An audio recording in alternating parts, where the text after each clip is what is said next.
আমরা আজকে ফিন্যান্স ও ব্যাংকিং ক্লাসটির দ্বিতীয় অধ্যায় নিয়ে পড়া শুরু করব। আমাদের আজকের যে টপিক সেটা হচ্ছে অর্থায়নের উৎস। অর্থায়নের বিভিন্ন উৎস আছে, কোন উৎস দিয়ে আমরা কিভাবে অর্থায়ন করব, কি ধরনের অর্থায়নের জন্য কি কি দরকার সেগুলো আমরা এখানে বিশ্লেষণ করে থাকব। তহবিলের উৎস। তহবিলের উৎস বলতে প্রধানত যেটা বোঝায় মালিকানা পক্ষ ও ঋণদাতা, অর্থাৎ ব্যবসা গঠন, প্রকৃতি ও উদ্দেশ্যের ভিন্নতার কারণে নানা রকম উৎস থাকতে পারে। প্রধানত ব্যবসা প্রতিষ্ঠানে তহবিলের দুটি উৎস রয়েছে, একটি হচ্ছে মালিকানা পক্ষ এবং অপরটি ঋণদাতা। মালিক পক্ষের প্রদত্ত তহবিলকে অভ্যন্তরীণ এবং ঋণদাতা প্রদত্ত তহবিলকে বহিস্থ তহবিল বা ঋণদাতা পক্ষ বলা হয়ে থাকে। এখানে আমরা একটি ডায়াগ্রাম দেখতে পাচ্ছি, সেখানে লেখা আছে তহবিলের উৎসের শ্রেণীবিভাগ। হ্যাঁ, আমরা এখানে দেখছি যে অর্থায়নের উৎস থেকে দুই ধরনের তহবিল দেখা যাচ্ছে, অভ্যন্তরীণ তহবিল এবং বহিস্থ তহবিল। অভ্যন্তরীণ তহবিলের থেকে আমরা আরো দুটি উৎস পাচ্ছি, মালিকানা ভিত্তিক অভ্যন্তরীণ উৎস এবং মুনাফা ভিত্তিক অভ্যন্তরীণ উৎস। এখন আমরা একটু বিশ্লেষণ করে দেখি যে মালিকানা ভিত্তিক অভ্যন্তরীণ উৎস বলতে কি বোঝাচ্ছে। মালিকানা ভিত্তিক অভ্যন্তরীণ উৎস যেটা, সেখানে প্রধানত তিন ধরনের প্রতিষ্ঠান কাজ করে থাকে, এক মালিকানা, অংশীদারি ও যৌথ মূলধনী। অভ্যন্তরীণ তহবিলের মালিকানা ভিত্তিক শ্রেণীবিভাগে আমরা যে তিনটি শ্রেণীবিভাগ পেয়েছি, এর মাঝখানে এক মালিকানা কারবার বলতে যেটা বোঝায় যে এই তহবিলের উৎস মালিকের নিজস্ব অর্থ বা অর্থ দ্বারা পরিমাপযোগ্য যে কোনো উৎপাদনের উপকরণ হতে পারে, যেমন ভূমি, শ্রম, মূলধন ইত্যাদি। অংশীদারি কারবার। অংশীদারি কারবারে প্রধানত অংশীদারবৃন্দ যে তহবিল কারবারে বিনিয়োগ করবে সেটাই হচ্ছে স্থায়ী মূলধন। এবং সর্বোপরি যৌথ মূলধন কারবারি। যৌথ মূলধন কারবারে শেয়ার বিক্রয়ের মাধ্যমে প্রধানত তহবিল সংগ্রহ করা হয়ে থাকে। যৌথ মূলধন কারবার আবার দুটি প্রতিষ্ঠানে বিভক্ত, একটি প্রাইভেট লিমিটেড, অপরটি পাবলিক লিমিটেড। প্রাইভেট লিমিটেড কোম্পানিতে সদস্য সংখ্যা থাকবে 2 থেকে 50 জন, অন্যদিকে পাবলিক লিমিটেড কোম্পানির সদস্য সংখ্যা 7 থেকে ঊর্ধ্বে, অর্থাৎ যত শেয়ার থাকবে শেয়ারের সংখ্যা অনুযায়ী। পরবর্তী স্টেপ, মূলধন সংগ্রহ। প্রাইভেট লিমিটেড, পাবলিক লিমিটেড দুটি প্রতিষ্ঠানের ক্ষেত্রেই শেয়ার বিক্রি করে মূলধন সংগ্রহ করা হয়। শেয়ার। প্রাইভেট লিমিটেডের ক্ষেত্রে নির্ধারিত মালিকের কাছে শেয়ার বিক্রি করা হয়। অপর দিকে পাবলিক লিমিটেডে আমরা দেখতে পাই যে শেয়ার বাজারে শেয়ার বিক্রি করা হয়, এখানে নির্দিষ্ট মালিক থাকতে হবে এমন কোনো কথা নেই। অভ্যন্তরীণ উৎসের মুনাফা ভিত্তিক শ্রেণীবিভাগ। এখানে দু ধরনের শ্রেণীবিভাগ আছে, অবন্টিত মুনাফা ও সঞ্চিতি তহবিল এবং লভ্যাংশ সমতাকরণ তহবিল। প্রথমে আমরা দেখি অবন্টিত মুনাফা ও সঞ্চিতি তহবিলটা কি। নিট মুনাফার যে অংশ শেয়ার হোল্ডারদের মাঝে বন্টন না করে সরাসরি কারবারে বিনিয়োগ করা হয় সেটাকেই আমরা অবন্টিত মুনাফা বলতে পারি। অন্যদিকে সঞ্চিতি তহবিল। সঞ্চিতি তহবিল হচ্ছে ভবিষ্যতের কথা ভেবে আমরা এই অবন্টিত মুনাফা যদি আলাদা তহবিলে রেখে দেই সেটাই হচ্ছে সঞ্চিতি তহবিল। লভ্যাংশ সমতাকরণ তহবিল। কোম্পানির শেয়ার হোল্ডাররা কোম্পানি থেকে সাধারণত বিভিন্নভাবে লভ্যাংশ পেয়ে থাকে এবং কোম্পানিও এই লভ্যাংশ দেয় এবং কোম্পানি সেই লভ্যাংশ নিয়েও থাকে। কোম্পানি যদি ভালো লভ্যাংশ দেয় সেক্ষেত্রে কোম্পানির সুনাম বৃদ্ধি পায়। নিট মুনাফার একটা অংশ লভ্যাংশ সমতাকরণ তহবিলে সরিয়ে রাখা হয় এবং পরবর্তীতে যখন মুনাফা অপ্রতুল হয় তখন এটি ব্যবহার করা হয়। বহিস্থ তহবিল। বহিস্থ তহবিল বলতে প্রতিষ্ঠানের বাইরের যে কোনো উৎস বোঝায়, প্রধানত এটি ব্যাংক থেকে ঋণ নেওয়া তহবিল সংগ্রহ করাকে বোঝায়। বহিস্থ তহবিলের ক্ষেত্রে তিনটি বৈশিষ্ট্য রয়েছে। প্রথমত আমরা দেখি ব্যাংক ঋণের একটি নির্দিষ্ট মেয়াদ থাকে, উক্ত মেয়াদের মধ্যে ঋণ ব্যবহার করে সুদাসল ফেরত দিতে হয়। দ্বিতীয়ত সুদের একটি নির্দিষ্ট হার থাকে যেটা অপরিবর্তিত। তৃতীয়ত, নিয়মিতভাবে সুদের অর্থ ও কিস্তি পরিশোধ করতে হবে এবং মেয়াদান্তে আসলও পরিশোধ করে দিতে হবে। এছাড়াও ব্যাংকের কাছে ঋণপত্র, ডিবেঞ্চার, বন্ড ইত্যাদি বিক্রি করে আমরা তহবিল সংগ্রহ করতে পারি। এটা বহিঃস্থ তহবিলের আন্ডারে। এখানে আমরা একটি ছোট কাট করে দেখা যাচ্ছে যে তহবিল সংগ্রহের বাহ্যিক উৎসগুলো বেশ জনপ্রিয়। এই জনপ্রিয়তার কারণ দুটি হচ্ছে, ঋণের মাধ্যমে বাহ্যিক অর্থায়ন করা হলে ঋণের সুদ মোট লাভ থেকে প্রদান করার পর যে লাভ অবশিষ্ট থাকে সেই লাভের উপর কর প্রদান করতে হয়, ফলে প্রদেয় করের পরিমাণটা কমে যায়। 2, ছোট প্রতিষ্ঠানগুলোর পক্ষে অভ্যন্তরীণ অর্থসংস্থান অনেক সময় প্রয়োজনীয় বিনিয়োগের তুলনায় অপেক্ষাকৃত কম হয়ে থাকে। এই কম হওয়ার কারণে আমাদের তখন বহিঃস্থ অর্থ সংস্থানের দরকার হয়ে থাকে। বহিঃস্থ তহবিলের বিভিন্ন মেয়াদের সময়কাল রয়েছে, স্বল্পমেয়াদী, মধ্যমেয়াদী এবং দীর্ঘমেয়াদী।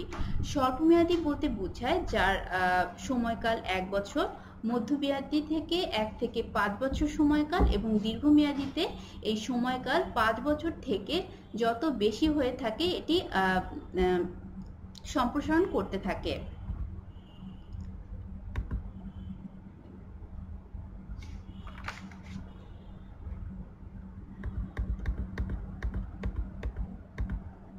আমরা অনেক আগে একটি স্লাইডে দেখেছি তহবিলের উৎসের শ্রেণী বিভাগ।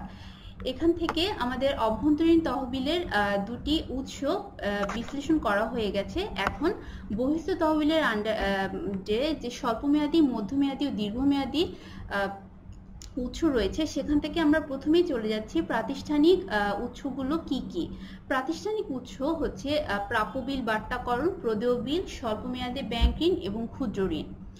প্রাপ্য বিল বাট্টাকরণে যেটা বোঝা হয়ে থাকে যে একটা প্রতিষ্ঠান অথবা একজন ক্রেতা যখন একটি যন্ত্র ক্রয় করবে তখন বিক্রেতাকে একটি পত্র দিয়ে থাকে এবং সেখানে বলা থাকে যে 3 মাস পরে সে এটি পত্রটি বিক্রি করে সেখান থেকে টাকা নিতে পারবে। কিন্তু এক্ষেত্রে বিক্রয় কর্মীর যদি দ্রুত টাকা নেওয়ার প্রয়োজন হয়ে থাকে তাহলে সে ব্যাংক থেকে সেই বিলটি ভাঙিয়ে তার টাকা উত্তোলন করতে পারে। এক্ষেত্রে তাকে কিছু টাকা ছাড় দিতে হবে।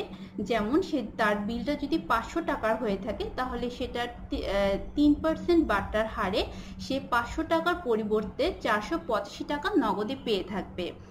প্রদেয় বিল। প্রদেয় বিল বলতে যেটি বোঝায় যদি বিক্রেতা বিলটি বাট্টাকরণ না করে থাকে এবং একটি নির্দিষ্ট মেয়াদ শেষে বিলটি ভাঙিয়ে থাকে তাহলে সেটাকে প্রদেয় বিল বলা হয়। স্বল্পমেয়াদী ব্যাংক ঋণ। স্বল্পমেয়াদী ব্যাংক ঋণে যেটা বিশ্লেষণ করা হয় যে এখানে জামানতবিহীন ব্যাংক ঋণের ব্যবস্থা থাকে। এখানে বিভিন্ন ধরনের ঋণের ব্যবস্থা থাকে, যেমন সুদ সহ আসল একসাথে ফেরত দিতে পারবে, শুধু সুদটুকু নির্দিষ্ট সময় পর পর ফেরত দিতে পারবে এবং আরেকটি হচ্ছে সুদ আসল একসাথে তারা জমা দিয়ে থাকবে। ক্ষুদ্র ঋণ। ক্ষুদ্র ঋণ হচ্ছে প্রধানত কৃষি নির্ভর ও ক্ষুদ্র কুটির শিল্পের চলতি মূলধনের চাহিদা পূরণ করার জন্য যে ঋণগুলো দেওয়া হয়ে থাকে সেগুলোই ক্ষুদ্র ঋণ। অপ্রাতিষ্ঠানিক উৎসগুলো এখানে আছে বাণিজ্যিক পত্র, ক্রেতা হতে অগ্রিম গ্রহণ, মজুদ মাল বন্ধুকীকরণ, গ্রাম্য মহাজন। বাণিজ্যিক পত্র কারবারি প্রতিষ্ঠান অর্থায়নের জন্য একটি নির্দিষ্ট সময়ে লাভ সহ আসল ফেরত প্রদান অঙ্গীকারে আবদ্ধ করলে এই বাণিজ্যিক পত্র দেয়া হয়। একে ইংলিশে কমার্শিয়াল পেপার নামেও অভিভূত করা হয়। এক্ষেত্রে প্রতিষ্ঠানের সুনাম বাণিজ্যিক পত্র হিসেবে বিক্রয় করা হয়ে থাকে। ক্রেতা হতে অগ্রিম গ্রহণ। ক্রেতা হতে অগ্রিম গ্রহণ বলতে বোঝায় অনেক সময় দেখা যায় যে যদি ক্রেতা অনেক স্থায়ী এবং বিশ্বস্ত হয়ে থাকে তাহলে বিক্রেতার যদি আগে টাকা প্রয়োজন হয় তাহলে সে ক্রেতা হতে তার টাকাটা আগে সংগ্রহ করে নিতে পারবে। কিন্তু এক্ষেত্রে ক্রেতা বিক্রেতাকে অবশ্যই বিশ্বস্ত ও স্থায়ী হতে হবে। মজুদ মাল বন্ধকীকরণ। স্বল্পমেয়াদী অর্থসংস্থানের জন্য মজুত পণ্য ব্যবহার করা হয়। কোনো প্রতিষ্ঠান অর্থসংস্থানের জন্য কোনো স্বনামধন্য ব্যক্তি বা প্রতিষ্ঠানের কাছে যদি কোনো মাল মজুত করে রাখে, সেক্ষেত্রে একটি মজুতের জন্য তারা একটি টাকা পেয়ে থাকে এবং সেই টাকা থেকেই তহবিলের উৎস দেখা যায়। ফাইনালি আমরা দেখছি গ্রাম্য মহাজন। এটি অনেক আগের একটি উৎস। এটা হচ্ছে যে গ্রামে যারা বিত্তশালী রয়েছে, তাদের অনেক সম্পত্তি থাকে।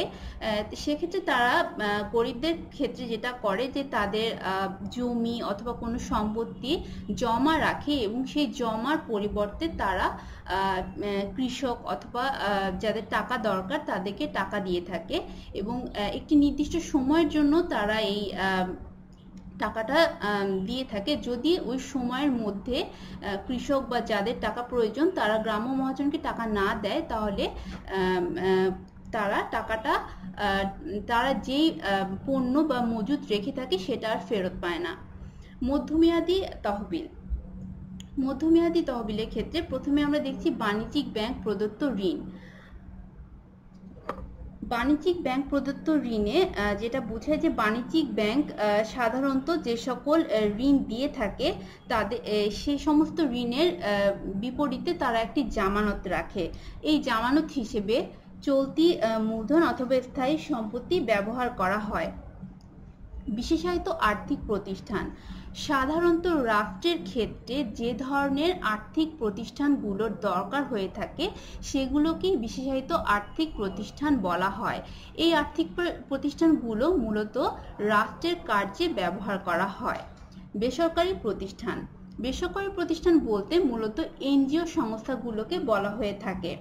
যেমন আমাদের দেশে মাইডাস, ব্র্যাক, গ্রামীণ ব্যাংক এই প্রতিষ্ঠানগুলো আইনগতভাবে নিরাপত্তা লাভ করে থাকে। তার জন্য এই এনজিওগুলো থেকে তহবিল সংগ্রহ করা হয়। মূলধনী বাজারের প্রতিষ্ঠান।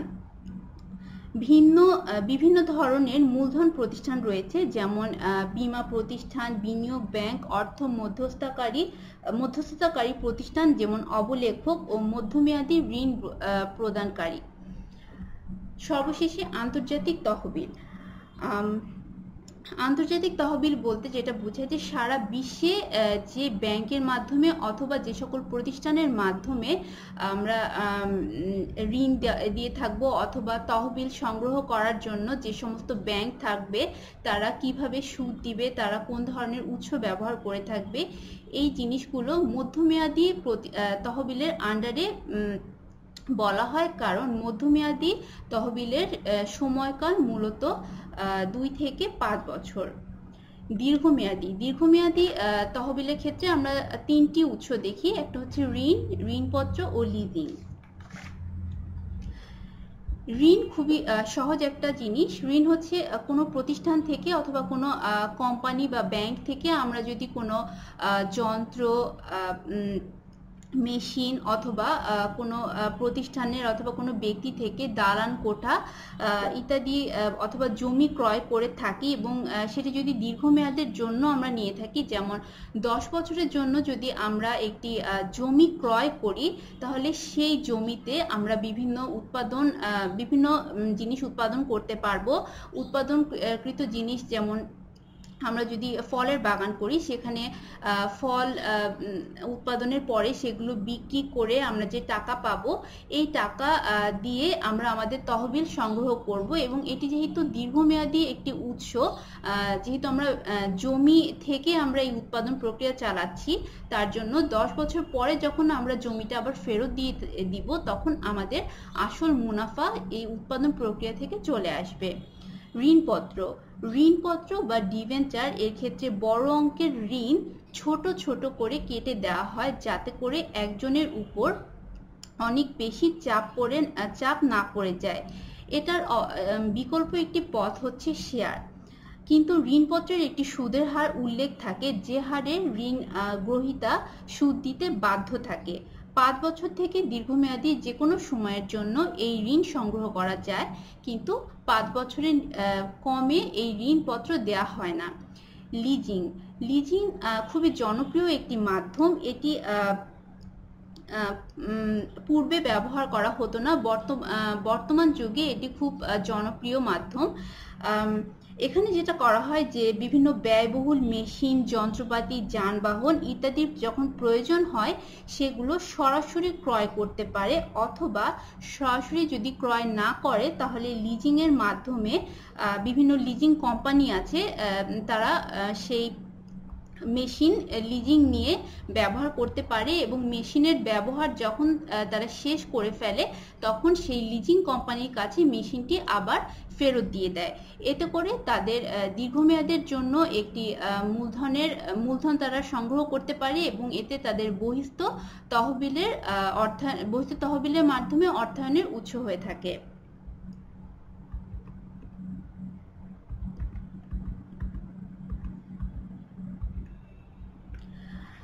কারবারি সংগঠন ভেদে অর্থায়নের উৎস নির্বাচন।